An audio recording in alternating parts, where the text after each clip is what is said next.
Hi friends, వీడియోలో మనము JavaScript interview క్వశ్చన్స్లో భాగంగా JSON dot stringify versus JSON dot parse ఈ రెండు మెథడ్స్ మధ్య డిఫరెన్స్ తెలుసుకుందాము. ఈ రెండు అనేవి మనకి చాలా ఇంపార్టెంట్ అనమాట. ఎందుకంటే మనము ఏపీఐతో అంటే మనం ఏపీఐ నుంచి డేటాను మనం ఫెచ్ చేసినప్పుడు ఈ రెండు చాలా ఇంపార్టెంట్ అనమాట. ఒకటి జేసన్ డాట్ స్ట్రింగిఫై.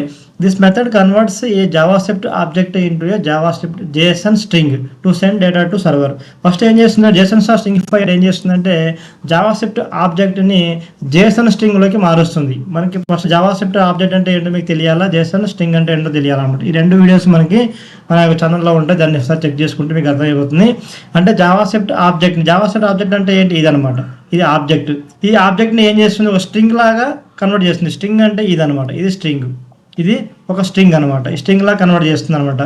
ఇది మనకి ముఖ్యంగా డేటా సెండ్ చేయడానికి, అంటే టు సెండ్ డేటా టు ఏ సర్వర్కి డేటాని సెండ్ చేయడానికి ఇది బాగా యూజ్ఫుల్ అవుతుంది అనమాట.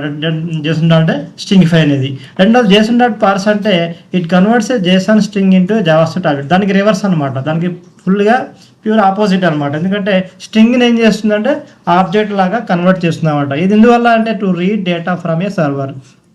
డేటాని రీడ్ చేయడానికి కోసం, సర్వర్ నుంచి వచ్చిన డేటా రీడ్ చేయడం కోసము ఇది మనం డేటా జేసన్ డాట్ పార్స్ మెథడ్ ద్వారా దాన్ని మనం ఏం చేస్తాం, కన్వర్ట్ చేస్తాం అనమాట.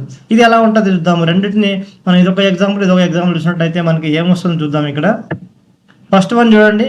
ఇక్కడ మనకి ఇది ఆబ్జెక్ట్, ఇది నేమ్ అని రోహిత్ అనేది ఒక ప్రాపర్టీ, అంటే కీ వాల్యూ పేరు అన్నమాట. ఇది మనం ఇలా ఆబ్జెక్ట్ లాగా చేంజ్ చేసింది.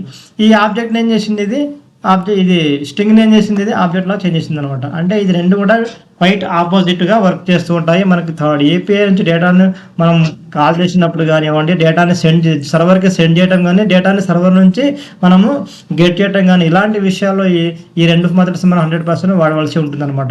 అందుకనే ఇది చాలా చాలా ఇంపార్టెంట్.